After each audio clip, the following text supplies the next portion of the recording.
Merci évidemment depuis la capitale où on retrouve Elisa Lukavski. Est-ce que c'est aussi chaud à Paris, Elisa?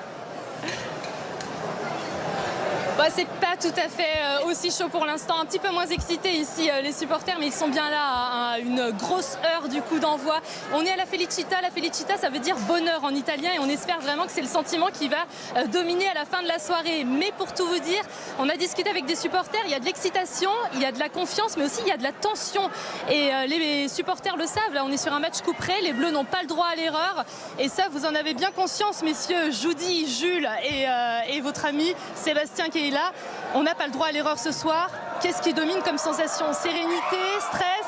Voilà, déjà tout le monde commence à s'exciter et ouais, plutôt de la sérénité, mais on va pas être trop confiant quand même. Et toi Jules? Ça va être une grosse ambiance, c'est un match à incertitude, on espère le gagner, ça va être dur. L'indice de confiance là sur une échelle de 1 à 10, il est à combien? Bon, on a gagné les 3 premiers matchs larges, donc je dirais plutôt 9-10 pour pas être trop gourmand. Je pense qu'on est fort, mais il faut savoir rester humble, j'irai plutôt sur un 7. Vous me disiez tout à l'heure, vous comptez pas sur un joueur en particulier, c'est l'équipe là qui doit faire la différence contre la Suède. Ils sont solides en défense, solides au milieu, en attaque c'est incroyable, donc partout. On attend de très belles choses en attaque, il faut rester solide bien sûr en défense et dans le milieu, et je pense que l'attaque va nous faire rêver. Un petit pronostic sur ce France-Suède? On irait sur un 3-0.